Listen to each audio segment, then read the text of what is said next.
Hello, everybody, and welcome to the podcast. I'm here with Laura Hitchman, yoga instructor, right? Yes, yoga instructor and life coach. And life coach. Mm-hmm. Something that I think people will very much need, and I should say that we are here at Willing Coffee and Spice. They have been very nice and allowed us to use the sitting room here to do the podcast, which they've done in the past, and they have great coffee, and they're very nice people, and so we always appreciate them anytime they open up their doors for us. And we have some very big coffees this morning because we both had long nights last night, so we're needing to wake up. So I think I found you through Instagram, which is I've been finding people through Instagram lately, and you, I think what first came to my attention is that you teach yoga. Yes. Yes. So I teach yoga locally at Happy Goat Yoga and also at Ogilby at the Movement Studio, and privately if that's what people want to do. Yeah. It's been something I was trained 2 years ago in Baptiste Power Yoga, which is a hot style of yoga. Uh-huh. So that's been my passion for, oh my God, going on 8 years, I think. Oh, wow. I've been practicing pretty much, 5 times a week or so. So I absolutely love it. I left my big girl career to teach yoga and move back home, actually. So Where were you living? I was living in Charleston, South Carolina for 10 years, which is where I did my training. And Wow. What were you doing down there? So I went to school there, and then I went to the College of Charleston and ended up getting a position in resorts. Okay. And I worked as a concierge for about six years, actually, and realized that avenue, that industry was not for me. It's a little demanding. The reason why I ask is it's always curious when somebody goes into a career like yoga to find out what career they came from.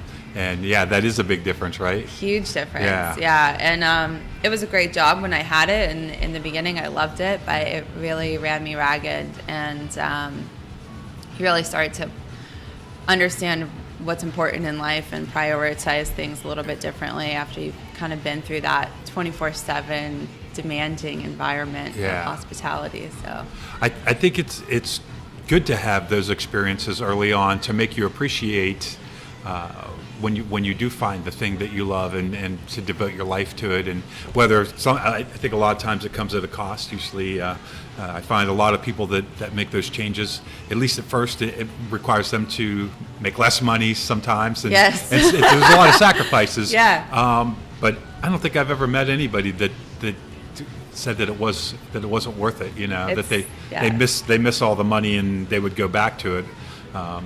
No, right? I wouldn't get back to it.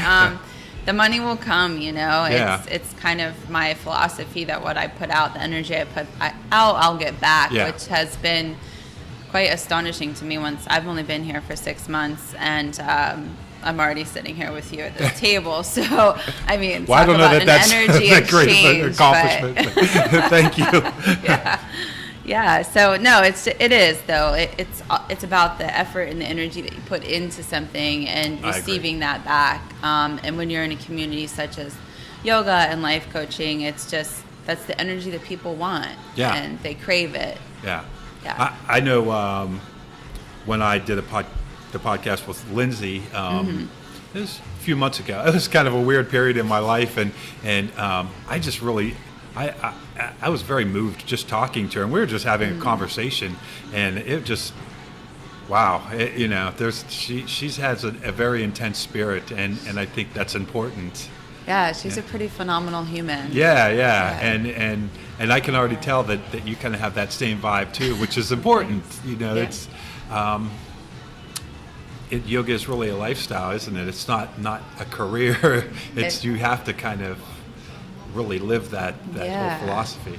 100%, it's a lifestyle, and most people come to the practice of yoga because they're needing healing in their life, or they're needing a form of exercise that allows them to release mentally and emotionally rather than physically, because we're so bombarded day to day. And I think it's inevitable. Like if you continue to practice on a daily or weekly basis over time, yoga just becomes part of who you are. And I was speaking with a client the other day, and she was like, My friends told me, they were like, well, I think you've taken the yoga thing too far.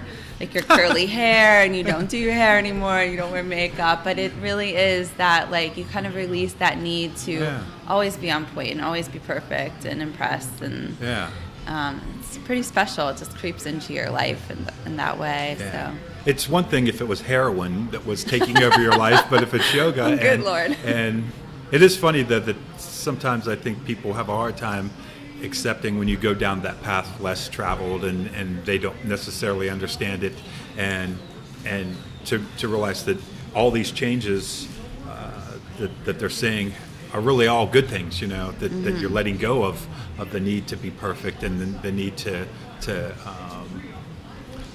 fit into some kind of a mold, and that you're embracing a much more casual, introspective lifestyle, and I mean that's, I think, what most people should aspire to. Yeah. But it is hard because we do get put into boxes, and I know when I gave up sugar, which I'm trying to do again. Oh, you are? Yes, oh, that's yes. awesome. I had a cupcake last night because after the fire, I went to the fire station and they had somebody's graduation cupcakes there, and I was tired and hungry, and you had a long night. And I had a long night, and so I ate a cupcake, and I felt bad about it. But well, I'll support you on this journey to no sugar. This is my 9th day with no sugar. Good. Actually. Oh, good for you. I did it for 2 years. That's awesome. And I started like right before Christmas last year, and so for the last 5-6 months I've been trying to get back to it, and it's really hard. Once I can stay away for 2-3 weeks, I think all the bacteria that feed on sugar that make you crave it, they die off, or mostly die off, and it gets easier. But I haven't been able to get like that 3-4 week stretch of being consistent. Look it up, because I think there's something that says there's after 3 days that mental craving, that attachment actually goes away. So there might be some stores in your body where you're still craving it, but I think the majority of those vast, really intense cravings are gone after 3 days. I need to just... Yeah. Well, if you need an accountability buddy, call me up. Yeah, I will. Yeah. You can message me every day. Did you have sugar today? I think there is something to be said for someone to be accountable, and just that support of a community of people that help each other. And I don't think people realize how bad sugar really is for you. No, it's interesting to me that people don't realize, and also realize how many drinks and beverages and items that do Ketchup. contain high levels of sugar, right? Yeah. Look, there's videos on YouTube where they'll show how much sugar is in a bottle of ketchup, and it's almost half the bottle is sugar. And it's hidden inside the ketchup, but that's why it tastes so good. Yeah. It's scary how much sugar we consume, and that's been an epidemic for a while. Yeah. So. Well, and it's one of those things like the monosaturated fake oils that are in a lot of things that it's more of a death by 1,000 cuts. If you ingest it today, you don't really feel sick immediately, but over time, it's really damaging to your body and impairs the ability to heal. And I think that sugar probably, hopefully, within the next 10 years will be the new tobacco, and people start to see it for how bad it really is. Yeah. I hope it's sooner than 10 years. Yeah, me too. I had a real bad problem with my elbow. It was arthritic and it was painful and for years. And when I gave up sugar, the pain went away. The inflammation. Yeah. I could speak all day about that. I actually have some autoimmune diseases, so that's kind of actually a big part of what landed me got me into teaching yoga, got me into life coaching, got me out of living in that world where it was so fast-paced and hospitality and demanding and all that stuff. So you kind of had a health crisis. I had a huge health crisis, yeah. I have colitis, which is similar to Crohn's disease, and I also have psoriasis, which can get bad. That can turn into psoriatic arthritis, which is really damaging to the body. But, so... Yes, I had to change my whole world, my whole diet, everything down to, I at one time was eating cheese curds, codfish, and eggs. Like, that's all I ate. Yeah, because that's all your body would tolerate? I just literally couldn't digest food. I mean, healthy foods I couldn't eat anymore. And I always had a relatively healthy diet. I wasn't, binging on sugar and things like Or that. eating Doritos and drinking Mountain Dew every day. Yeah, no, that wasn't me. Right. I did have a Diet Coke every day back in the day when I was younger, but that all changed, so it's just, I changed all these things about my diet. I changed all my lifestyle, and I was still really, really sick. And because I couldn't absorb nutrients through my gut. And but a big part of what I was missing, like the missing link to all that, was having a stable, supportive environment, being around my family, not sucking my soul dry every day at work, and doing something I really love and am passionate about. And it's really just been in the last 6 months where I've had this huge turn in my health, and I've started to feel immensely better. And so I credit it to my family and to being here and in a small town where people are really supportive. And I think the effect is kind of your lifestyle and all that kind of downplayed by a lot of people. But stressful lifestyle activates certain chemicals in your body, and lack of sleep, and diet, and all those things, and we don't realize it. Again, it's one of those things that in one day the effect is not felt, but cumulatively over time, and people just think of that as being normal. And it's not until you start getting enough sleep and reducing your stress and eating well and doing yoga that you realize how good you could feel. I'm 51 years old, and I'm in the most active phase I've ever been in my life. Oh, that's awesome. When I do work at the hospital, I work 12-hour shifts, and I stand up at a computer all day, even though I have one that I can sit at. I'll sit down occasionally to talk to people, but for the most part, I spend most of my day standing because I can't sit all day anymore. You have a lot of jobs. Yeah, I do. I do. I'm pretty busy. Yeah.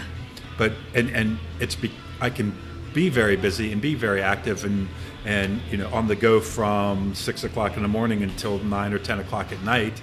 And it's not really pushing myself most of the time. It's just because I have things that I love doing, and I'm physically able to do it. Yeah. So that's awesome.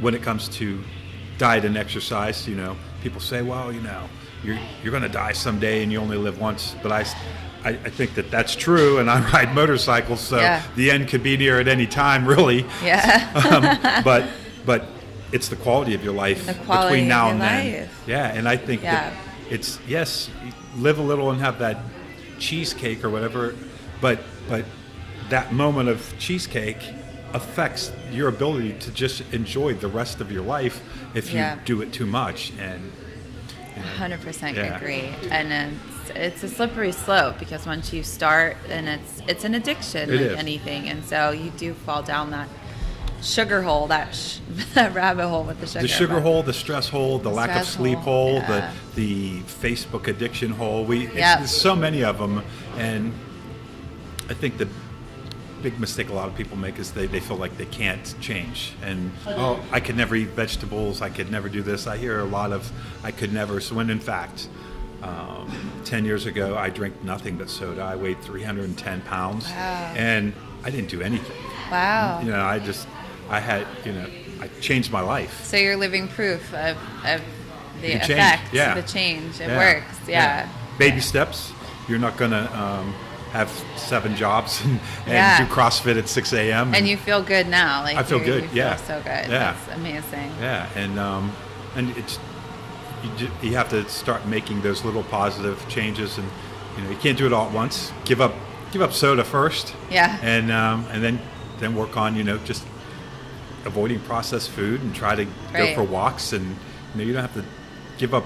Start eating broccoli and do CrossFit tomorrow if you're not in shape. But Yeah, you mentioned baby steps. I just wanted to talk about that a little bit, because I think that's a common misconception in our culture, and we're so fast and we want to achieve so much and be so successful, and no matter what we're doing, especially in this day and age. And even when you're just talking about something as simple as your health, everybody wants to have that drastic effect like tomorrow. And so you bite off so much that it is overwhelming, and you literally feel like you're suffocating, you can't breathe, and there's no way you're going to give up Mountain Dew and cookies and pizza and all that stuff. Yeah. So I think that's really an important point to make, because for me, it's like, yeah, okay, I gave up sugar 9 days ago. This week, my challenge is to not snack. Yeah. Right? So no snacking, and also I'm not allowed to go back to fill up my plate the second time, Right. you know, because then I end up going to bed with a really uncomfortable, full stomach. Sure. So, you know, baby steps. Yeah, set little goals. One for, week at a time. Yeah, when I weighed 310 pounds, the idea of getting down to a normal weight, which would have been like 190, that's 120 pounds. Wow. And it was just too overwhelming to think about. But what ended up happening is my clothes that were already big were starting, I'm like, I can't go up another size. I just can't do it. So I thought, I just need to lose 10 pounds so that I can. So what motivated you to do that? Well, it was Christmas time and all this great food's out and everything, and I just couldn't enjoy it. I just felt so disgusting. And like I said, my scrubs at the hospital were already, I think, 3X, and they were starting to get tight. And I thought, if I have to go up to a 4X, I mean, that's it. It's over, you know. 310's huge, and but where does it stop if I'm already getting, you know, to the next level? So I just thought, I need to at least put the brakes on and get under 300 pounds. If I can get to 299 and just stop at that. And I did it, and then I said, I'm just going to, whatever it takes for 2 weeks. And then I'm like, all right, I'm going to do another 2 weeks and see if I can get down to, you know, a few more pounds. And then once after a month, it became like a lifestyle thing, and you know, very, very controlled diet plan that I kind of came up with, and treadmill 5 times a week. Awesome. And took off about 55 pounds, and then maintained that for about a year, and then put on like 5 pounds. And some people at work said, you should think about starting CrossFit. And Okay. so I did 2 years ago, and I love it. You do, yeah. And I go to the Crossfire Strength and Conditioning. And, Okay. And but I really see the value in yoga. I think it's something that you can do the rest of your life up until you're 80. Yes. And I love the fact that you do build strength and conditioning and flexibility, which is probably the thing that people don't value as much as they should. But you know, I can bend over and pick up a 50-pound bag of dog food and not feel like I'm dying, except for my back being tight. Right. You know, it's bending over to pick up a pencil when my back is tight. It's hard. It's not. Right, strength. and it's something to be considered, because, you know, we're younger, and you don't, when you're of a young age, you don't consider that would be very beneficial to your body, because when you're, you know, 60 plus years old, your joints aren't as pliable as they once were, you know. And so bending down to pick up a big bag of dog food can be very strenuous to you. So I think, yes, yoga is fantastic, and as we age, like that mobility, that flexibility, and suppleness to our joints is really important. I think it's probably it's on a daily basis. It's the thing that you would notice the most. Oddly enough, you know, how often do you pick up something really heavy? How often do you run from a bear? You know, do you really need to run? But you know, if you like to garden, if you like to cook, if you know, just to bend over and get the pots and pans out of the bottom of the cabinet, or just to stand at the stove, you know. Yeah. I mean, cooking's strenuous on your body, on your back, standing, cooking. Yeah. And, just even cleaning the house, the bending over, and just those little body movements that are very basic to everyday life that you do all the time. Getting in and out of a car, even at a certain age, if you're flexible, it makes a difference. It makes a big difference. When my back is tight, I'm miserable, and I'm stronger than I've ever been. But if my back is tight, it doesn't matter how strong I am. I have to. You'll often see me in the back hallway at the hospital, bending over and touching my toes to stretch out my hamstrings. Yeah, and that's a big thing that people also don't realize about your hamstrings, like where all that tightness in your back and all that immobility can a lot be coming from your hamstrings, from a lot of sitting. You know. Anyway. And it's terrible for your back. And then there's also just I think we just don't realize that why, you know, tension that we have, the stress that we have, how that'll cause you to be tight and just from life stress. Yeah, absolutely. And, I think really one of the biggest benefits of yoga, of life coaching, of this whole kind of lifestyle that you choose to lead because you're looking for healing or you're looking for a better lifestyle than the one that you have. Yoga is so different than any other exercise, whether you're doing hot power yoga or you're doing yin yoga or restorative. It's a mindset, and that mindset shift helps you release emotionally and mentally in your body physically, so that you can lose the weight that you want to lose. Because when you're so stressed, your body holds on to all of that. And so I think that's really, to me, that's one of the most amazing things about yoga is that ability to emotionally walk through the fire, come out on the other side. Like, you are strong enough. And it's like, most of our thoughts where we're overwhelmed and consumed, it's like 90 seconds is literally like the average of a thought. Yeah. Right? So if you can make it through 90 seconds, you're through the fire. Yeah, right. You're on the other side. Yeah. Like, it's a thought, it's an emotion, a feeling, and it's not the reality of what's going on in your life. And so that's just kind of my belief on that whole thing. But the debilitating effect of stress and the baggage that we all carry, the way it weighs on your life, I think it's so hard to recognize the effect on it until it's gone. Until you do something like yoga, especially consistently.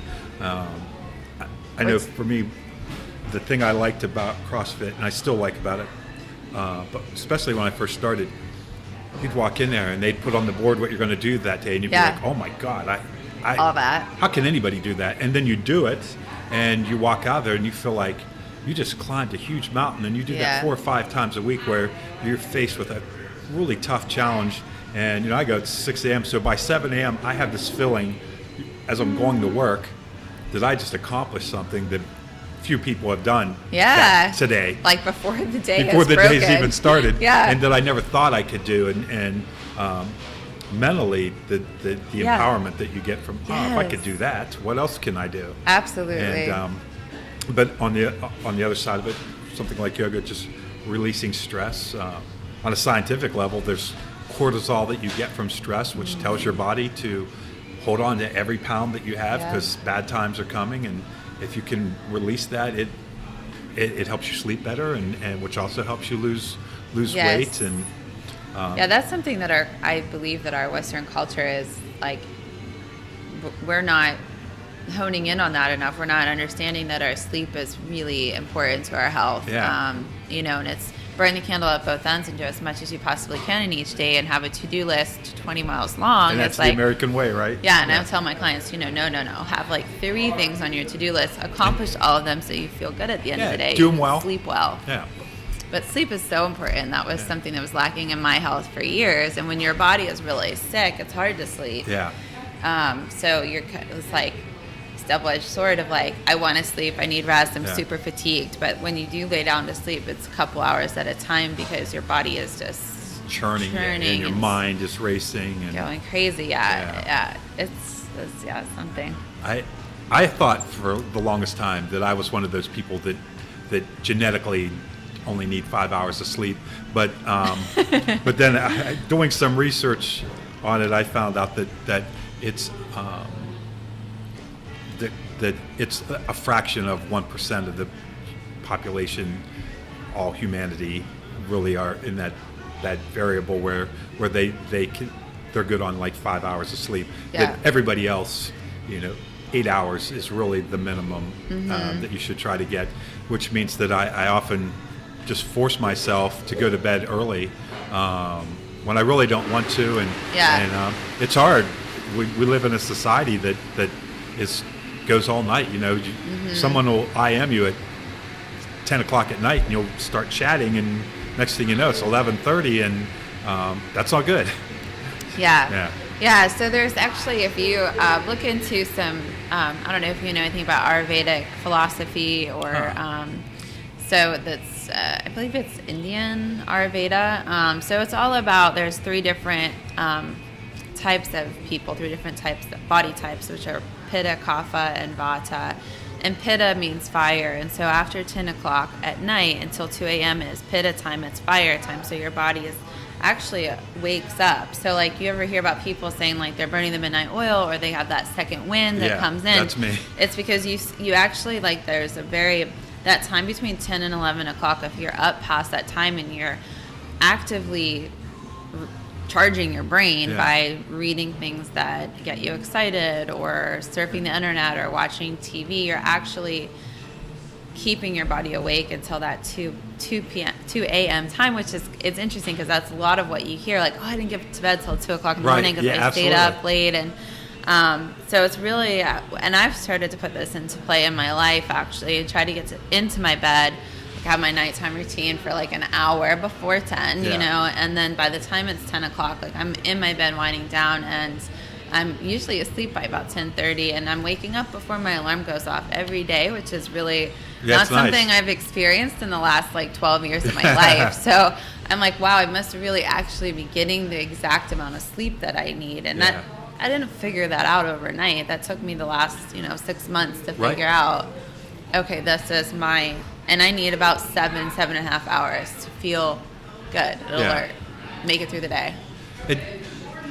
And for me, a lot of times when I can, I take a nap in the afternoon. Yeah. I like to get up early, even when I'm groggy, either because I go to the gym and then I'm not going to go back to bed, or even when I don't go to the gym. I like the morning. I'm a morning person, so by noon I like to have everything important done, and then at like 2 o'clock in the afternoon, that's my least favorite time of the day. So if I sleep from 2 to 4, I think everyone has a crash then. Yeah, I have a crash around 3. Yeah. And I think for me a little couple hour nap is good. Yeah, 2 hours. Whew. Even an hour is See, I can't go to sleep if I do stuff like that. No way. Sometimes just a 20-minute power nap. And I even there's a thing where you actually drink a cup of coffee and then take a nap, and in 20 minutes, that's about the time the caffeine's kicking in. When you wake up, the caffeine's in your system, so it doesn't necessarily keep you from taking the nap because so it's I've not tried it because I usually try to cut off. I could try that. I have to cut off coffee pretty early so that I can sleep good at night. 10, 11 o'clock. That first cup of coffee hits the brain. It feels great. The second one, I start to get nervous and anxious. So it makes me enjoy that. And here I got you, the giant coffee. Well, that's okay because I'm loving it, and it's hit me just right at the right time. But it makes me appreciate that first cup because you can't really have another one until the next day. Yeah, there's nothing like that first cup of coffee. Yeah, it's just the best. And so I savor the first one, and then I drink water after that.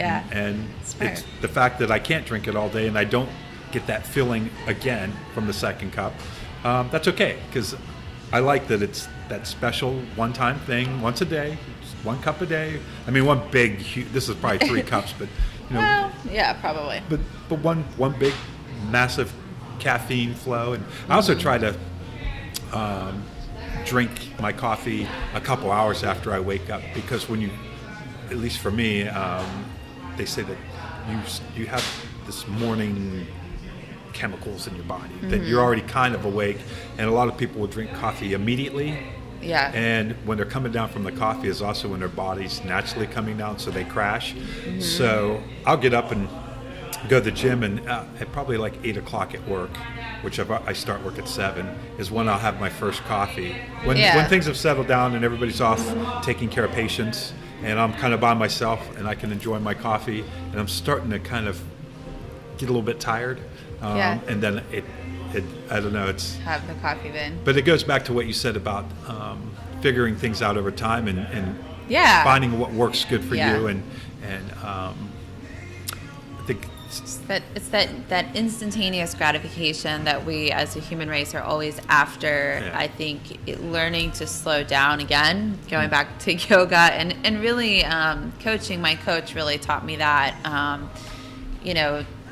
like just slow down, take a few breaths before you make that choice to have the second cup of coffee or to like burst out of bed and run down and brew the coffee right away, right? And I've done the same. I take my time, I shower, I get ready, and it takes me about 45 minutes to an hour before I'm having my first cup of coffee. And we just want it now, and in a lot of things, we're definitely in a society. I want a new car. I'm going to go get one. It doesn't matter that I can barely make the payments, and it trickles down to every aspect of life. I think that's where, with your diet and with your health, if you, I've noticed that it's helped me, even financially. I have self-control in a way that I never did. When I lived in Dayton, I was kind of like most people. I had, credit card debt that was never quite paid off, and it was always like stressed when the bills came in, but I've learned that life doesn't have to be that way.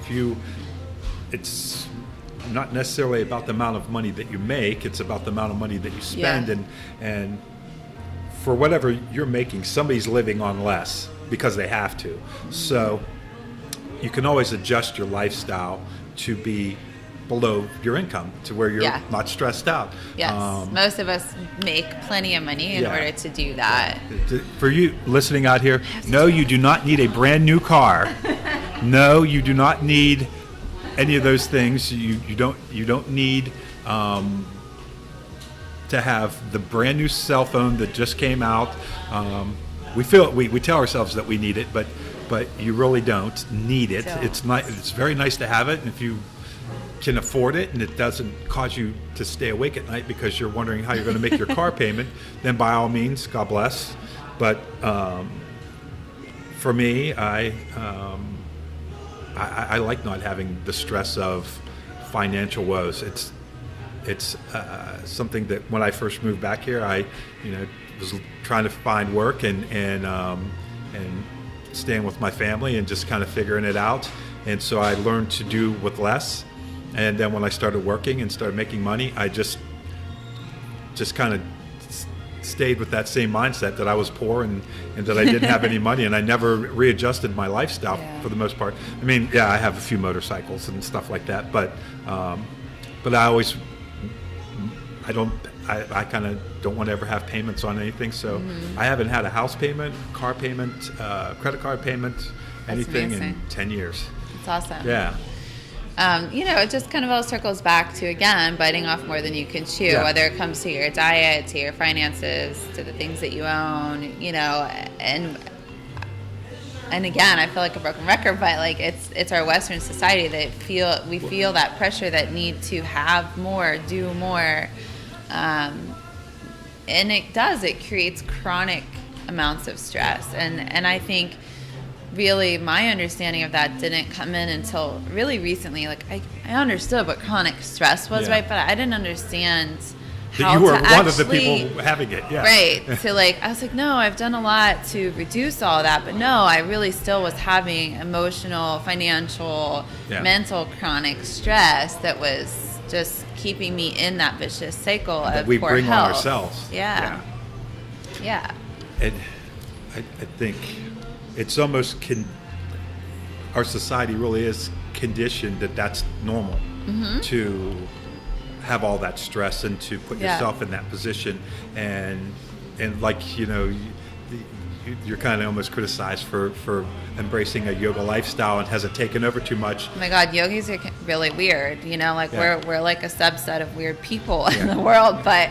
I think something that's really special to me that I love is that every class I teach at Happy Goat, there's a new student, somebody that's not been to that studio or has just bought their pass, and it just shows you how much people actually they know that their bodies are craving that, they need it, right? And I think a lot of that comes from the bombardment, the overstimulation that we have on a day-to-day basis, from social media to the news to work, whatever our thing is. But we're starting to recognize there's starting to be a movement that's bigger than just a small town or a little yoga studio. It's becoming worldwide, and I think you're absolutely right. My friend Michael Kroc, he and I have these deep discussions, and he says, I think it's starting to change. And I think that's the only way it does change is from the bottom, where people just individually, they start to see that it's bullshit, a lot of stuff in the world, and they don't know what it is, but they just know that something's not right, so they're looking for ways to make it right. And I think more and more, that's why you see yoga being more and more popular, and people, as much as there are people that have unhealthy lifestyle, people are wanting, they're looking for ways. So I think for you to be a life coach, and it's a good time for it, because people are craving it, and they need someone to help them get to the next level. And to the extent that I'm helpful, I do a podcast that I hope people see other people doing great things, and it inspires them to maybe, they can do it, I can do it. Absolutely. Right? And it doesn't take a whole lot to do what you're really passionate about and to help people. And at the end of my day, every day, I'm really grateful and happy because I've touched other people and I've helped them find themselves, or find pieces of themselves that felt lost or confused, or they feel better, So I think that's really why I do what I do, and never thought in a million years that being diagnosed with incurable disease would lead me down this road. And for 2+ years of my life, it was a devastating truth, and I couldn't wrap my head around it. And I was an angry person. I was not myself. And I finally walked through, and now I'm grateful. I'm very grateful that I've had the experience I have, that I have the diseases I have. I mean, I know that sounds absurd to be grateful for something like that, but it made me stop and slow down and evaluate my life and change things.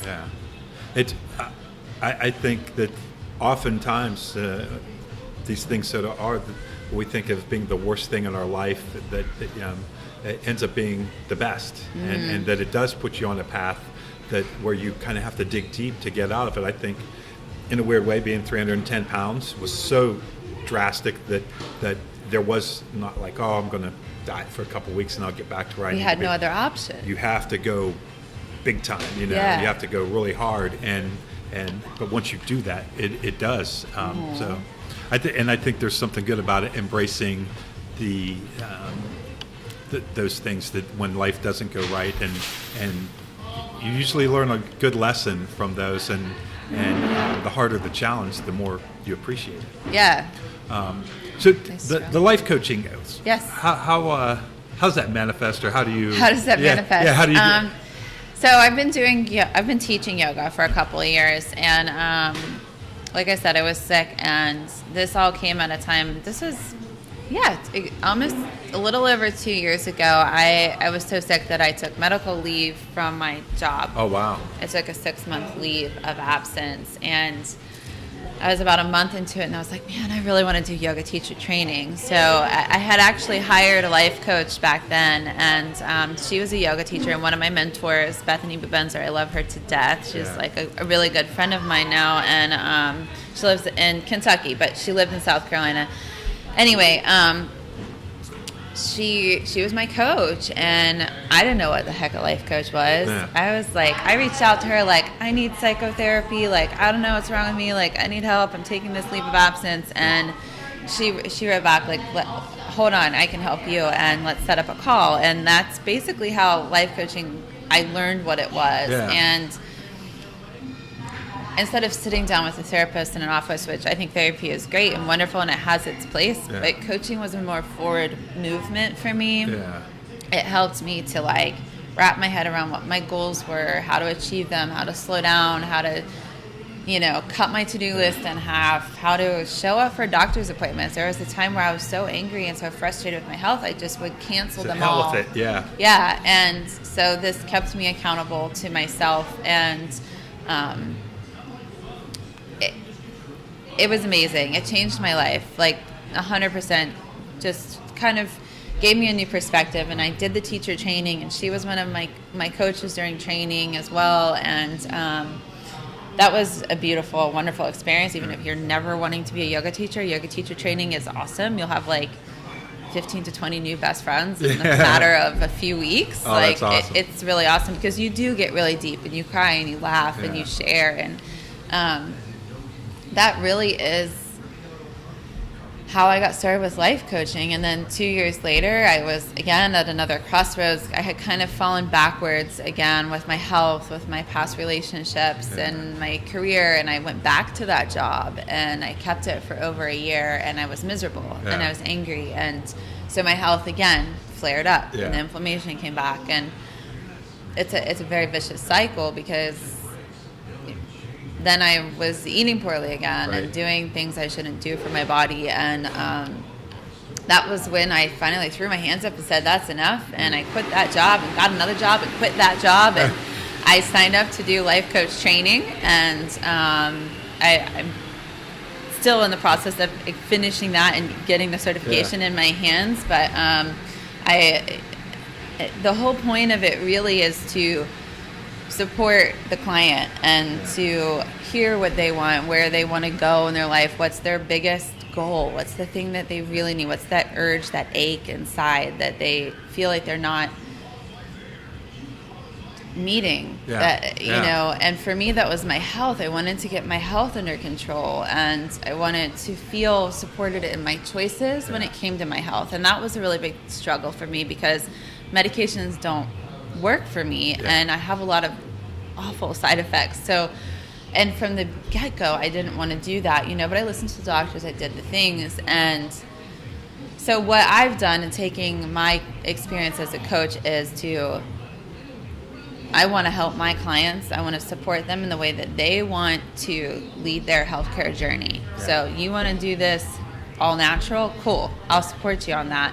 And I'm going to hook you up with other people in the community that also want to do that, so that you feel like what you're doing is right, because it's right for your body. We know our body's best. We know what works. We know what doesn't. We just have to learn to listen. And trial and error, right? You have to try a bunch of different things. You have to try. And it's like trying medications, you know, like it's hard to try medications. And a lot of people try a lot of medications before they come to one that works, or 90% works, or 75% works.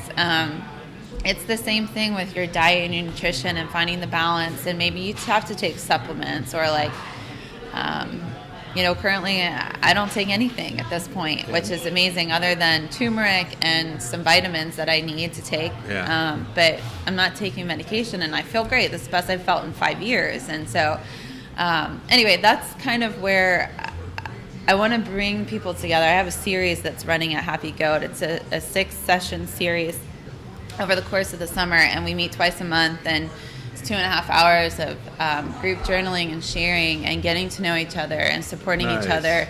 And it's just for women with autoimmune disease. And so we do yoga, we sweat a little, we laugh a little, we cry a little, you know, we'll do all the things. And then it's an introduction to different modalities of healing. So acupuncture, acupressure, massage therapy, Reiki, nutrition, you know, how to incorporate these different things into your life and not have that overwhelming sense of like, I can't afford this, or, you know, kind of pulling them all together to make the whole picture instead of thinking like, I only need to do one part of this. Right. Finding the balance of which of these things and how much of them work for you individually. And and having sisters, it's called the AI sisterhood, so the autoimmune sisterhood, right? So you have 10 sisters that are there to support you, and when you fall down and you feel like you can't go on, you have somebody to call that actually understands it, right? Because autoimmune disease is so weird and so tricky, and you can't see it, you know, visually. Another person doesn't see what's going on for you. And so I think that makes it even harder, because you still function in your life. You're just not functioning well. Right. So it is hard. And I struggled with that too with my family and friends. They don't understand what you're experiencing. And that is a very good point, because, you know,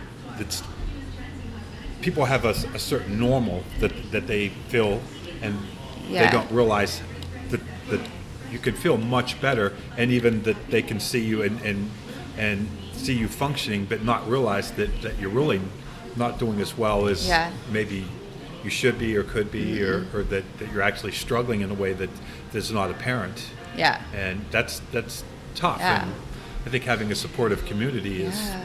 It's amazing. I can't tell you how many people would come up to me when I was at my worst and tell me how amazing I looked because I'd lost like 30, 40 pounds in the most unhealthy way possible because my body couldn't absorb nutrients. Right. And I, to myself, looked really ill. But to other people, that was not what they saw, you know? Or people that are just like, I had no clue, you know? Like, because you just don't know. And it was no way of living. I had zero quality of life. And no, I didn't know people that had these diseases either. Yeah. So a couple points there. First of all, you know, I think being like obese is not healthy. But on the other hand, being skinny is not necessarily a sign that someone is healthy because you can be thin and still be very unhealthy. I mean, I'm still probably 30, 40 pounds overweight, but I can do a lot of push-ups, more than I would look like I can. But that idea of a supportive community, I think, again, with CrossFit, one of the best things is that you do it as a group. So you have instructors, but you also have the other people that are encouraging you, and you're going through it together. And you a lot of times we do team workouts, and that having another person there to hold you accountable and to inspire you, and some of the people that have inspired me and pushed me the most are my classmates. And and I think that's community is so important, and especially when you have something very specific like that in common to support each other. It's really important. It's amazing. Yeah. It's like the pressure I think that's lifted from just knowing that other people are dealing with the same shit you are. Yeah, you're not alone, right? Yeah, you're not alone, and like that is tenfold for your health. Yeah. Like it really, I really like. I came back here. I got off all the drugs. I'm on vitamins. I'm living with my family. Like I mean, you know, and I'm doing what I'm passionate about. Like I am passionate about teaching yoga and life coaching, and that's where I want to be. No matter what, you know. Like if I had to live with my folks for a couple of years, then fine. But I'm really happy and I'm very supported. Yeah, and it's a level of happiness that you probably couldn't have imagined before. No. Yeah. I had no clue what I was missing, you know, and I was so stuck in my past, so stuck in the fight and the anger and the frustration. And I'm not saying that I'll never experience that again. I'm sure I will. I'm sure I'll, you know, things happen in life. But you can't avoid that stuff. Yeah. So I know when I lived in Dayton, played bands, and I had a great group of friends, and I thought it was awesome, you know. And then I moved back here, and it wasn't quite as awesome at first, and I never could have pictured the life that I have now. It just didn't exist, and I just couldn't even fathom that it would happen. And it just gradually over time, though, I came to love living here because I thought I'd be here for a year or two, figure it out, and then move off to someplace exciting, and never intended to stay. But then gradually I started to really like it, and now I love it, and I have a life that I wouldn't change for $1 million. But it did gradually take time to manifest, and little by little putting these different pieces together. Now you were mentioning medications, and that's something, because I work in a hospital, and I think that for certain things, I absolutely need to take medicine, but I think that there's a lot of other treatments, you know, if you have high blood pressure, they can give you a pill to lower your blood pressure, but it doesn't address the root cause of why you have high blood pressure, whether it's because of poor diet or being overweight. And I know they wanted to put me on cholesterol and blood pressure medicine 6-7 years ago, and I did for 6 months, and then I went and got retested, and that's when I started to exercise and lose weight because I didn't want to be on any medication. And right now I'm not on anything, and I think that obviously if you have certain diseases where you need a specific medication, but there's a lot that can be fixed just with the proper diet and exercise. The way you live, even people that exercise, they talk about macrobiotics, which is your fat, protein, and carbohydrate ratio. But what I find really important is your micronutrients. So it's all these little enzymes that are in a wide diversity of foods that you need that one specific enzyme to repair that one specific cell. So if you don't have a broad spectrum of nutrients in your diet, Absolutely. some of those things, they get neglected, and over time you start to have poor function in weird parts of your body. So I try to drink disgusting kale, spinach. Oh, you're not bok a fan? choy. No, well, I love them. Yeah. I mean, as far as them being healthy. You don't like the taste, though. No, because I don't do anything to pretty them up. I go straight for the what's good for you. So it's, big chunk of lemon, rind and all. It's garlic. It's spinach and greens and carrot and cucumber. And Throw a green apple in there. Half green apple will make it.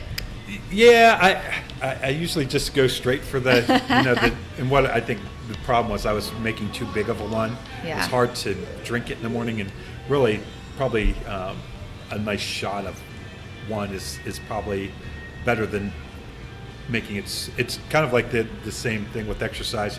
You can go to the gym the first day after not working out and do 90-minute hard workout and then be sore for a month and never go back. Or you can do, build up gradually over time. Yeah. And so that's one of those things I had to adjust and learn, that I don't need a kale smoothie the size of this coffee, which is a large, Yeah.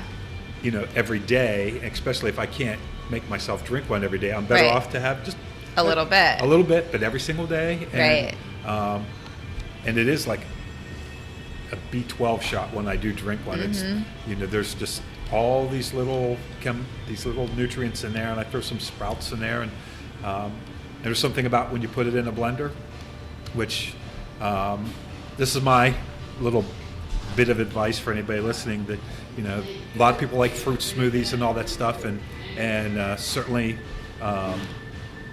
basically when you put it in a blender, you're doing a lot of the work that your stomach would normally do. And so if it's sugary and unhealthy foods, you're going to aid that in going right into your bloodstream.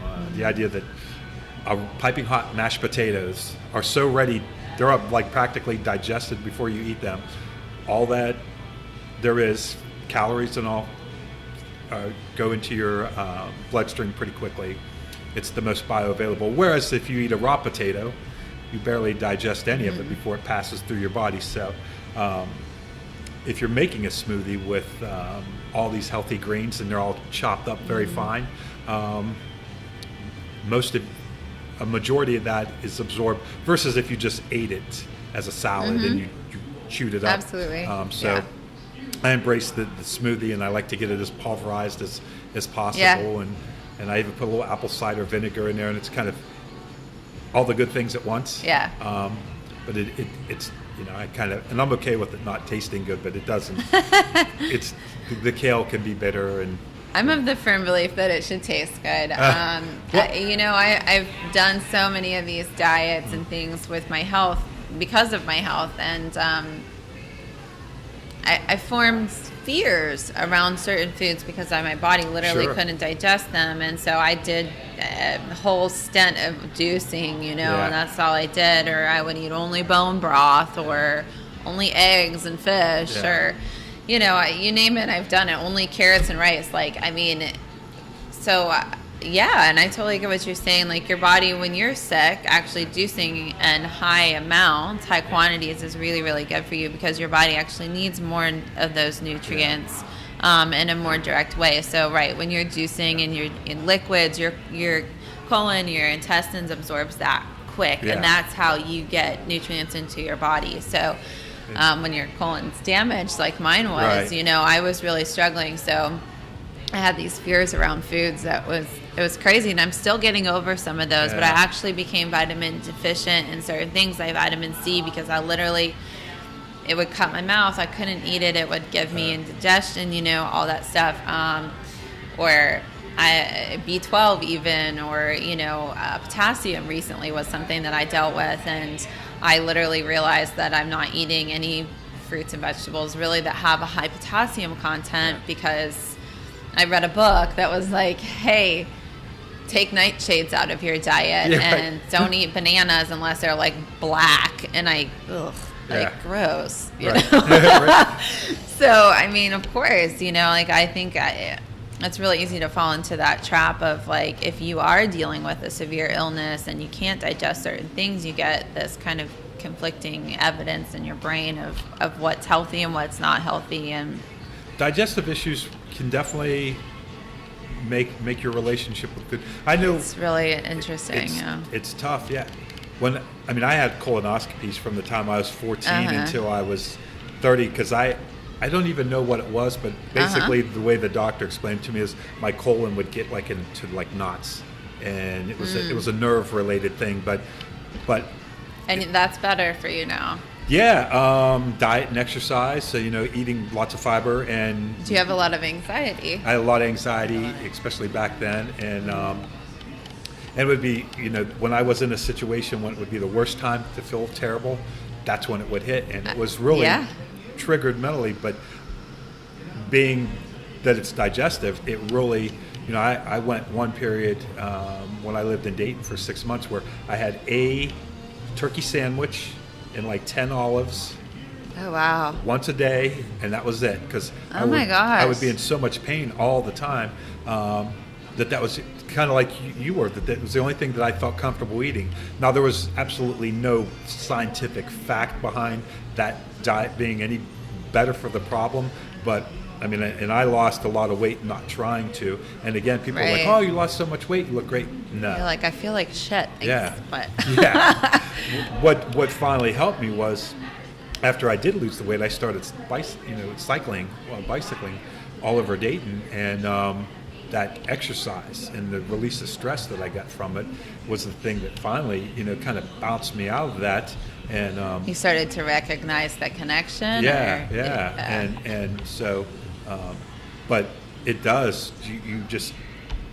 You realize, or you get yourself to thinking, I can't eat this and I can't eat that. And for some people, it is very legitimate that different foods harm your body. For me, it was different, but that idea that I can't eat this, developing an unhealthy relationship towards food was bad, and especially back then, there was no scientific basis or any rhyme or reason behind the way I planned my diet, and it is really individual. There was a couple doctors, they did some tests on themselves. They would eat the exact same meal and then do their blood sugar after a half hour, an hour and a half, and one of them, they could eat the same bowl of rice, and one of them would have a big spike in their insulin, and the other one wouldn't. So we all react differently to different foods. Right. Yeah. Absolutely. It's interesting you say that. You mentioned the mind-body connection in reference to your digestive issues, and I feel as a person like you maybe feel this way too, but I think when you have digestive issues, it's kind of like a superpower that you have, because you understand that connection so well.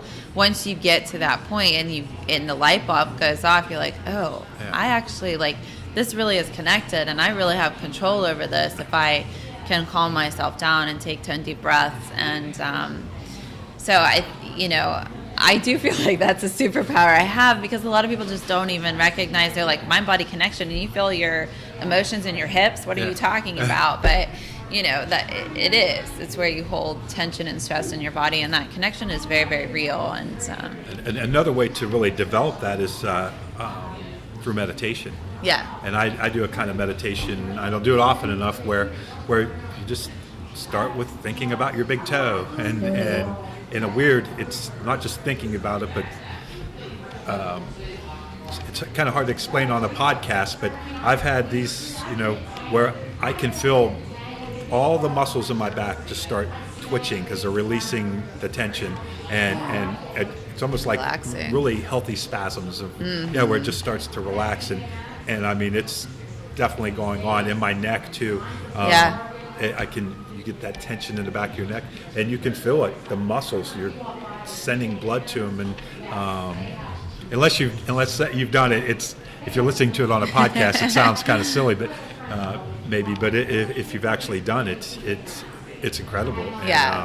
And just what it does for your mind too. I think unfortunately, our society, it's not really there yet with the meditation, and even I'm not as good at doing it all the time. So I keep looking for ways that I can do it and fit into my lifestyle better. But back to digestive issues. Yeah. I'm a big proponent of probiotics. Do you? I do take probiotics. Yeah. I actually take something. Oh, I'm going to forget the name of it right now. It's a bunch of numbers and letters. It's actually prescription probiotics. So for the first time in my life, I found a GI doctor here in the Valley who has been supportive of the fact that I want to treat my body in more of a holistic sense, and I don't want to take medications. You can give him a shout out if you want. Yeah, Dr. Chaudhry and I know Dr. St. Chaudhry. Clairsville. I see him at the hospital every now and then. He's pretty amazing. I've only been to his office a couple of times, and but his PA suggested that I take this specific drug that I've tried before, and I said, Is that Renee? I can't remember her name. Does she have red hair? No. Okay. She had blonde hair. Okay. Anyway, sorry, Renee, if that's okay. you. Yeah, so that was the first time I said, I really don't want to. I've taken this. I had side effects. Yeah. It's really not my cup of tea. I don't think so. And I said I really would prefer to maybe take some anti-inflammatory supplements or, just a doctor recommend anything. I understand. I've tried probiotics a lot in my life, and I've struggled with them because certain strains of bacteria are very hard for the body to absorb or to bring in, especially if you've got a damaged gut. Yeah. So I wish I could remember the name of this. VSL13, I think, is the name of the probiotic, but it's a prescription probiotic. Actually, you can't get it over the counter, but I got a prescription for it, and it's the one I'm taking actually isn't that crazy high in bacteria. It's just 114 billion, and they have one that's like 960 billion, which I thought was a little bit much for my needs. And so people that have had their colon removed for Crohn's disease or colitis, they are prescribed something like that because that they need that in order to regulate. So he was really supportive of me wanting to do that, and he gave me the prescription for that and told me to take 3,000 milligrams of turmeric every day, which turmeric is a natural anti-inflammatory. It's a root. I take turmeric every day. Yep. Yeah. So I cook with it, but now I take a supplement, and for me, I feel like it's helping. I think you get the supplements are a lot more potent than any amount that you can probably. Oh, most definitely. I mean, 3,000 milligrams of turmeric is actually, so that's like 6 pills a day. Yeah. I haven't been able to find a pill that contains more milligrams. So where you just take one pill. Yeah. So I have to take a lot of those every day. But yeah, do you take probiotics? I totally support probiotics. I think you need to do your research because there's a lot out there. They're very expensive. I do. I'm really into them, and I make kefir yogurt at home. Oh, you do? And I make you really are into eating things kombucha. that taste bad. Yeah. I have 5 gallons of kombucha on top of my refrigerator brewing right now. Oh, I need to try some of that. I can show you and anybody that's listening that wants to know how to make these things at home. It's really not that difficult. It's not, right. And then I also make homemade sauerkraut, because if you don't cook it, it has a lot of probiotic benefits. So you do it the all-natural way. Yeah, I try to, but I do take an acidophilus. It's just a basic, generic acidophilus tablet. But and then kimchi, I make a little bit of that. And so where do you get your kefir grains? My friend Mel gave them to me a couple years ago, and I've just kept them alive. And I'll give you a chunk if you would like to. Yeah, it's been years since I've done that. I did that at one point. Yeah. I used to make from goat milk. That's the best way to do it. Goat kefir, and I tried it. It was really hard for me to stomach. But I actually cultured my own yogurt. I would do 24-hour goat yogurt. Yeah. So that was good, but also, again, very sour. It's hard to and runny. Goat yogurt's really runny. So a lot of people have a hard time with the kombucha. I don't make it with regular tea. I make it with herb teas. They have a little bit more of a sweet flavor, so like a berry tea or something. And then after I brew it, basically let it ferment for about a month. Before I bottle it, I take a little bit of it and put it in a blender with a big chunk of ginger. And so when it comes out, it's bubbly. It's almost like depending on whatever flavor tea you use, it's a flavored ginger ale. I actually think I would love that. I love like the effervescence of kombucha. Yeah. It really. It's a really refreshing drink, and I use my old apple cider vinegar bottles, which I have probably 30 of them. That's how much apple cider vinegar I've used through the years, and I usually drink a whole one of those almost every day. Yeah. That's kind of my little treat at the end of the day, because it's almost like soda pop, but it's healthy, and it's a little bit on the sour side because it is kombucha. But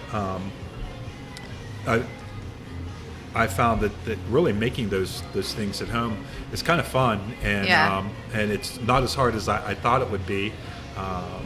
It's a little bit messy, but that's okay. It is, and let's talk about how inexpensive it is versus buying probiotics at the store. You can make a big jar of kimchi with a head of cabbage and some other basic ingredients, and once you have all the stuff to make the kombucha, which even that you can get SCOBY online for $5-6 to make enough to make a gallon, and it's literally 8 tea bags and a cup of sugar, which yes, it's sugar, but the kombucha, the bacteria eat the sugar, so it's not sweet when you drink it. Right. It's the fuel to make the bacteria. Right. It's ridiculously inexpensive. I think it's maybe $1 for a gallon of it or something. So ridiculous. How long do you have to let it ferment? I usually let it ferment for a month. The longer, kombucha? Yeah, the longer you let it go, the more sour it'll get, and but also the more probiotic it'll get in it. And it can get vinegary if you let it go too long. Yeah. I also do sprouts, which I love sprouts. And a lot of people don't realize that the best thing about sprouts is there's certain enzymes that only occur when seeds are sprouting. That they're growth hormones that are to take that seed so that it survives long enough to be a plant once it sprouts. So in that very first stage, when it has 1 or 2 leaves, it's filled with all these enzymes that then go away once it becomes a plant. So if you eat them at that time period, which I always just thought that, well, people just eat them, they're supposed to be good for you, but I follow Dr. Rhonda Patrick, and she talks about the scientific mechanisms of why these things work. And when she explained it, and that, in all of her testing, that broccoli sprouts are actually supposed to be the most powerful, and they have antioxidant properties. I started making them at home. Bean. What's that? I always did mung bean. Mung bean's great. I love that. I do lentil. I do mung bean. I do the broccoli sprouts. And they sprout in a day? Yeah. It's cool. You'll suddenly you have like so many sprouts. You're like, oh my god, I can't eat all these. And you think, oh, this isn't going to work. What are you talking? Yeah, it's really cool. Then you realize it's almost ridiculously easy to sprout things. And it's, and then also growing vegetables at home is I think really nice thing to do to. If you've got the time and the thumb for it, I kind of struggle in both those departments, but it's a learning curve. You know, you trial and error, and I think a lot of, for what I've learned, especially with houseplants, and is just leave them alone. They want to grow, and sometimes you get a bad year, bad soil or something, and things don't. You just have a bad year for something, and I think that might discourage people, because even a seasoned gardener can have a really, like last year I had a bad year for green beans, and in the past I've had so many I didn't know what to do with them. So, it happens. My mom is actually a fantastic gardener, and she should have. I think she missed her calling in life to be a horticulturist, but she was a wonderful mother and still is. But she grows. Tomatoes. We're still eating tomatoes from last year's crop. That she freezes them. Oh, nice. Or beans. We've got dried beans for days, and green beans even she freezes, and basil, and she makes her own pesto and all that stuff. So really, like, throughout the whole winter up until just about probably a few months before the next season starts to produce, you're still eating from the garden. And it's of course not 100% fresh, but it's better than what you're getting at the store when traveling from Peru and right. on a truck. I don't think I appreciated gardening when I was a kid because our family just did it naturally. My extended family. So my mom would make tomato juice, and most of her recipes had tomato juice in them. So she'd use a quart of tomato juice 2-3 times a week. Her own homemade. Her own, and she would can hundreds of them. And how much energy and work that is when you think about it. Yeah, and most of the corn we ate was from the garden that year, and the green beans that we froze, and for us it was just a way to feed 3 kids in a family without being broke. Right. You know, and my dad still at 86 years old has the same huge garden that we did when he was a kid. Cool. That's why he's 86, is that he gets out in gardens and he eats healthy foods. Eats healthy. You know, there's a lot we can say about organic food and the markets that we support. Yeah. But you know, the best food you can get is the food that you grow yourself. Yeah. And when you pick it super fresh and you eat it moments after it was picked, what it was grown with and where it was grown and the soil and And there's something about seeing life grow like that. Every time I walk outside now that my garden's planted, and I just noticed that some of my tomato plants have really taken off, but this weather has been miserable for humans, but great for tomatoes. This hot, humid, rainy weather. See, I love this. I'm like really into it. It reminds me of being in the South. And, you're probably more conditioned than us Northerners. Yeah, I know. I was at the water park the last couple days with my niece and nephew, and I was like, oh, this is great. It's 92. I was like loving it. You know, everyone's like, ugh. Well, and you know, I think it's important to kind of embrace whatever the weather is, right? So, it's hot and humid, but it's not cold and freezing, and I also like winter. So, too many rainy days in a row, I get a little bit annoyed. But I try to find what's special about the weather that day, and embrace it. Yeah. And when it's a rainy day, because I am like to do so many different things. So it's a rainy day, it's a good excuse to stay in the kitchen and cook, or to go in my garage and like just kind of get zen and organize all my tools and catch up on indoor stuff that I've been neglecting because it's too nice to be indoors. Mm-hmm. And so, I welcome even a rainy day every now and then. Take that space to appreciate what you have and be grateful. Yeah. And there is a certain kind of going back to, when you embraced the time that you were sick because it led you to where you are. Mm-hmm. There's something about a rainy day that forces you to do things that you wouldn't do on a sunny day. And so there's always a silver lining if you're looking for them. And I think you have to condition yourself to look for them. Mm-hmm. And you almost fall ass backwards into good things. But a lot of that mindset contributes to being happy overall, because when you start to look for the good in everything, you don't get into the woe is me cycle of, oh, this is terrible and bad things always happen to me. And you can have a day where you trip over your shoelace and find $1 in the street, and at the end of the day, someone asks you how your day was, and you can either say, hey, I found $1, or, oh, I tripped over my shoelace. Right. And it's a very general way of explaining it, but both of those things happened in the same day. But what did you focus on? Yeah, so, it's interesting you say that, because one's negative, one's positive, and it's the human condition. The human brain actually has an innate ability to focus on what's negative and to create drama. And so, again, it kind of pulls yoga into the picture a little bit, that mindfulness, the meditation, because the more you do things like that and you add them into your life, 5 minutes a day, whatever it is, you stop to think before you say the negative thing, and you remember the positive things. Right. And you actually choose actively to focus on the positive versus the negative. It's not that you all of a sudden are just not negative and you don't have thoughts like that, but you think more mindfully about what you're saying. Even when I don't feel like, going to the hospital to work, I never say I hate my job. I never say I don't want to be here. Yeah. I try, well, I'm not never, but I try to avoid that because I got to be there and it's my job. And so I try to, think of what I like about my job. I like my boss. I like my coworkers. Mm-hmm. And so when I talk about my job, I try not to dwell on the negatives and focus on the things that I like about it.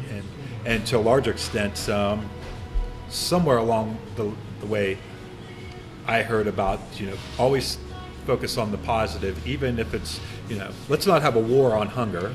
Let's just try to feed people. And they kind of mean the same thing, but one's a negative and one's a positive. So right. Think about where that puts your brain automatically. Yeah. Focus on whatever it is, focus on the positive side of it. Yeah. And even if it's just a matter of wording, it's still different. Don't fight anything. Just work towards good things. So, right. You don't want to fight poverty. You just want to help people be prosperous. Be pro-prosperity. And to me, it's not just words. It is a mindset where you're not fighting anything. You're not against anything. And because that conditions you to always lean towards the positive and fight that natural reaction to be negative. Yeah. And so I always fall back into that like everybody else, but not as much. Yeah. Well, there's something to be said for practice, right? Because like anything in life, a sport or yoga or meditation, the more you practice it, the more it just becomes a part of your life, the more you don't recognize, you don't have to maybe actively think about it as much and think about making the choice to be positive over negative. It just starts to happen. Just who you are. And you just start to think that way. The words that come out of your mouth come out of your mouth in that direction as well. Yeah, it's a beautiful cycle. It is, and an interesting philosophy behind minimalism is that when people are minimalist, they have to really consider the things that they bring into their home, but it makes them also consider everything. When they make a decision, it just makes you stop and really think about things in a way that you don't if you're not a minimalist. And I think that a lot of times we do go through life and life happens to us and we become out of control because we don't take the time to think about like why we're doing things and is this right and should I do this, and we just almost automatically do things way too much, and even to the extent like you said, your mom maybe missed her calling as a horticulturalist. And I think sometimes we don't even stop and think, is this the life that I should be leading? Yeah. Should I be doing something different? Should I stop what I'm doing and do something else? And I was talking earlier, I call it a handyman business. I don't know what it really is, but I realized that I wanted to have something where I had more freedom and flexibility. And so hopefully as that builds, I'll be able to, do that full time. And it kind of is the same with what you're doing. I try to think of it as not fixing things or doing chores as much as helping people. You're helping people. And if I look at it from that extent that, yes, today I'm hauling some stuff to the dump for somebody. It was my friend's dad, and their basement flooded, and he had all this wet carpet in the garage that he needed to get rid of. And he was really thankful that I was able to come over and solve his problem. And so I'm not just a guy that takes stuff to the dump for people, which I do if you need. but I don't think of myself as a garbage man. I think of myself as a guy that solved this problem, and his problem happened to be that he had a bunch of wet carpeting that he needed to get rid of, and if it's whatever the problem is, I try to help people solve it. Yeah, and you reduced his stress and it gave him some relief. Yeah, So I don't really give out many business cards because actually the phone's been ringing too much, but it just says, there's not even a business name, it just says James Wodarcyk at your service, and then it's a list of the different things that services that I offer. But I kind of like to think of it that way. It's, if I can help out with make your life a little better, let me know, and usually it's kind of the same thing, and it ends up being one of the most profitable things I've ever done. And it's funny that I make a decent living at it, and people pay me with a smile on their face and say thank you, which is unexpected. I don't think I've had anybody hand over the money begrudgingly, like, oh, now I have to pay you. They're like, thank you so much, and they're more than happy to pay for the service, and it's been like a real game changer for me. Yeah, it's about the attitude you bring to the table. If you showed up with a grumpy look on your face and you kind of barked at the person and just like, oh, I just gotta do this and that kind of thing, the people are less willing to pay for the service or a little stingier or whatever you want to say. Yeah. So, yeah, it's all about how you approach it, how you present yourself, your attitude, that whole thing I think is really, really important. Societally, as a community, we need to lean on each other to build those relationships and understand that we can't do it all ourselves. And to call somebody for some help is fine. It's okay. And yeah. 'Cause we all need help from time to time. I saw a TED Talk maybe a month ago, and they basically got a group of 100 people together with the idea of everybody helping each other. And so somebody would stand up and say what they needed. And usually one person in the crowd, if not more, would say, oh, I know a person. Yeah. Whatever it was that they needed. I'm having trouble with my relationship. Well, I know someone that's gone through that. Maybe they can talk to you. Or my sink's leaking. Or, I need a car and I have no money. And somebody, well, I know someone's getting rid of a car. And it was amazing that when everybody got together in that group with the purpose of helping each other out, and no supermen in the group, just ordinary people, when you get enough people together, that they were actually able to solve each other's problems and walk away feeling good that they did, and built this sense of community. And I don't know how you start a group like that, but I thought it was a great idea. I will tell you what, it's kind of like just a mastermind thing, and it's really simple. If people come to me and they want a service they can't pay for it, well, what do you have that you can offer me? Because I'm always in the market for trade, you know, or to help somebody out. If you can help me out down the road, you know, I think we just have to talk to each other, talk to your neighbors. You need to borrow eggs, you need to borrow a tool, you need whatever, and then offer that service back to the person. I think really we don't need to be spending such exorbitant amounts of money in order to accomplish what we need to accomplish, and build that community. And I think, a lot of times you don't know how it's going to come back to you or if it ever will, but eventually it kind of does. I know when with independent films, when we were making movies and people would come up to us after the movie and I said, always be nice and gracious. And of course the guys always were. And I said, you never know which person is going to be able to fit that piece of the puzzle that's missing on the next project that you would never expect. And just that idea of helping people out and doing what you can. You don't always, it's sometimes not even tit for tat. It's just, you just do it. You put it out there, and maybe just that person that you helped, maybe they help you out just because they said they're a pretty good person, and the word of mouth, or I don't know, I just feel like it eventually comes back to you. It does. And if it doesn't, then the act of doing it itself is its own reward. Yeah. And I know for me, I've just been very lucky that, I've gotten a lot of support from so many people for all the crazy things that I'm into, and I do seem to fall ass backwards into some of the luckiest things and successful for, some things for really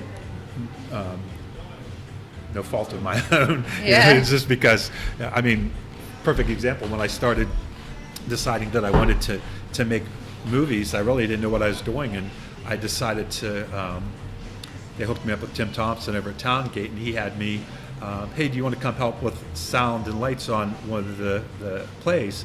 And I said, yeah. So at that play, my cousin and her husband came in, and I'd known him for 8 years and didn't know that he went to film school. Oh, cool. And they walked in to see the play. Isn't that crazy? Yeah, he said, what are you doing there? I said, well, I'm going to start making movies, and so they're helping me, learn a little bit. He goes, really? He goes, I went to film school. And I'm like, no. Wow. So he came on as my cinematographer, and I also met Ron Scott during that production, who ended up writing and acting in a lot of our films. And so it was just because I agreed to come and volunteer my time at Towngate that I made those two really important connections, and from there it just kind of grew. Yeah, I think it's an energy exchange at the end of the day, and it's really powerful to know that everybody really just wants to help each other. Yeah. and be included and be a part of things and also share their knowledge and have a good time together. So the more you put yourself out there, like you're saying, again, it goes back to that. You put it out, it comes back to you, whole concept that we started talking about in the beginning, and it's beautiful. Yeah, it really is. I love it. I think until you do it, it's kind of hard to, you almost have to live it for a while to realize how great it is. And I think get out of the mindset of, I got to look out for myself and, I got to protect what's mine and, and it's almost like eating sugar or any of that stuff. You don't realize how good life can be until you get there. And then you look back and you're like, oh, I can't believe I lived that way for so long. And you almost have to just, and I think for anybody that's dissatisfied with their life, which I think a lot of people we're finding are, and I'm sure a lot of people walk into the yoga studio looking for something, that it is out there. You just have to make those positive steps towards the life that you want. Yeah. And have faith that it's possible. Yeah, absolutely. It's interesting you said that a bit about protection, about over yourself. And, if you think about if you're closing yourself off and protecting yourself all the time and crossing your arms and scowling and not smiling, that diverts people. Yeah. And so it goes back to that whole thing. And if you are that person that woe is me, maybe, your physical presence or the energy that you're putting off because you feel fear.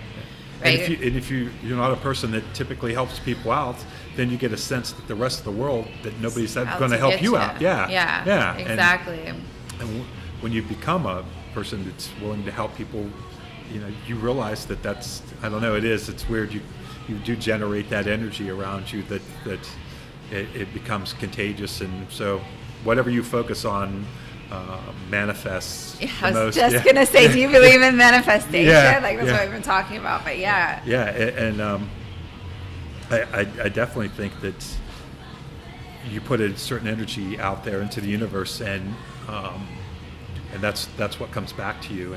And even for me, I know it's a day-to-day basis. I'm not the same energy every day, and I go through my dark periods and rough spells, and things seem to cycle worse and worse, and then as I start to get out of it, things get better and better. And it almost seems like, when you start talking about manifestation, especially with an individual that is not familiar with the concept or is kind of in that dark hole of space, and you're like, oh, manifestation's great. Like if you want money or you want a Porsche or whatever, you can manifest that in your life, and they're like looking at you like you're crazy, and it seems like this kind of almost like too good to be true kind of mentality. But the more you focus on the things that you want in your life, the more you're just guaranteed to drive your energy in those directions. I actually spend every New Year's Eve now. I used to go out and party my face off, back in the day, and one year this is when my lifelong love affair with yoga started, was on New Year's Eve in 2012. And instead of going out, I decided to go to this 3-hour hot power yoga class at the studio in the middle of downtown in Charleston, South Carolina. And it was from 9 to midnight. So I showed up, and hot power yoga is like really intense, 90 plus degrees, you're it's moving fast, it's cardio, it's everything rolled into one, and that's I love it. I absolutely love it. It's my obsession. So I was there. We did a journaling exercise about your goals for the next 6 years or something like that, and it has such a profound effect on me that now every New Year's, I think since then, with the exception of one, I have sat down every New Year's and set my goals out, wrote them down, what do I that's want, a great way to spend New Year's manifest Eve. My goals. So, and I revisit them every 6 months. So halfway through the year, have I gotten to this point? And what's really interesting this year, I looked at them not that long ago, actually, and I was like, oh my God, I did all this. That's awesome. And it's funny because it's not like a daily focus of mine, but it's really what I want. It's an overarching theme to my life. Yeah. And when I think having that, knowing that just defining it. Yeah. It helps. Yeah, and just putting it on paper. Literally the act of writing it with your hands. Like for me, not typing. No, I have to write it. And yeah, it's really cool because you just put it out there and then it's in your forefront all the time. when for the longest time I said, I think I'd like to make a film, or I'd like to try to make a film, or I'm thinking about maybe doing a film, and nothing much ever came. And then I just decided I'm going to make a film, and I started telling people I'm making a movie, and I'm not sure. I don't even have a script yet, but I don't even have any equipment really, and just a tiny little camera. It's not sufficient enough, but one way or the other, I'm going to make a movie, and it might not be a good one, and it might be awful, and I don't know who's going to act in it. I might have to get my nieces and nephews, but I'm going to make a movie. And once I did that, all of a sudden, I meet the director of Towngate through a friend of mine, and Desi comes in to be my cinematographer, and I meet Ron and Jeff and all these people, and the next thing you know, we're making a movie with. Doing it. We had $100,000 worth of equipment our first day of filming that we just kind of. It manifested, because I said I'm going to make a movie. Going to do it. Instead of I'm going to try. And I think that's... Isn't that one word? You just took that one word out of that sentence. Yeah. Really. Yeah. I'm going to do... And I tell myself all the time, too, that I've never failed at anything unless I've quit. So I always just... I do have a weird confidence in, I'm going to do a podcast. And, I think I probably said it on here before. I expected to have maybe 5 listeners at first, and then build up to an audience of 10, and then after a year, I'd have back down to 5. Yeah. And so I have more than that, thankfully, but it didn't stop me from doing it. I said I'm just going to do it, and I don't, the success is in doing it. The success was in making a movie. That it was just accomplishing that goal, and beyond that, as far as financial or the number of listeners or anything, I still don't worry about that. As long as I have enough listeners that people will agree to come on and be guests, that's all I care about. Is because I enjoy making the podcast, and I hope that people listen to it for the sake of the guests that come on that are really interesting. And I think that it has nothing to do with me. It's that there's great information, and it's a chance to get to know people in the Ohio Valley. I just happen to be the person that takes the time to record what they're saying. Yeah, you're putting it together. You're being that piece. Yeah. It's a very, very vital piece of the picture. Yeah, really, at the end of the day, it has very little to do with me. At least. You're here creating it, so you're giving people the platform, and the opportunity to share their craft, and that's valuable. Yeah. Very valuable. I do think, I'm not totally humble in that, but I do think that to the extent that people like this podcast, it's because I have great guests that come on like yourself,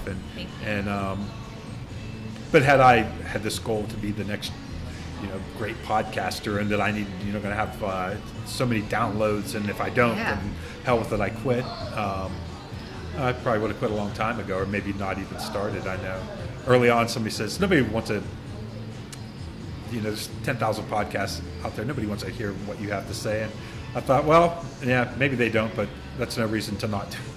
That's not, and that's that person's perspective, and they're probably the person walking around with their arms crossed and a frown on their face all day, So, I think when you set your expectations appropriately, it's not a failure in your eyes. And like you said, you fail when you quit. We fail a lot in life, Failing is, and the other thing is the best way to learn. Yeah. There's nothing wrong with failure. You learn the most when you fail, and it's not doing it is the real thing. Yeah. Try and succeed, try and fail. As long as you did it, that's more important than never doing anything at all. And so I think anybody out there that always aspired to play a musical instrument or do something artistic or plant a garden or lose weight or whatever, don't just want to do it. Do it. Make those steps towards doing it. And if you fail, keep trying. And if it's no longer in your heart to do it, then maybe quit. But don't look back and go, boy, I wish I would have tried. At least try. At least try. Yeah. Yeah, I think they say something like the most successful people in the world have failed at everything they've done, a handful of times to 10 times before they succeed, but they keep trying, and that's why they're successful. That's why they're successful. You just don't see that side of you don't see the struggle. You don't see the struggle. And I'm starting my own business here. It's hard. That's not. Social media is great, makes it look like, amazing, but that's not the reality of life and business for people. And even doing just a podcast, you see a snippet of somebody's life. It's really important to understand we're all human and we're all struggling. We all fail and we all succeed. And a lot went into that trying. sausage. So if people want to get a hold of you, how they contact you? So I actually have a website that is going live this week, hopefully. I was settling on a business name. The website's been done for a long time. So they can contact me through my website, my email.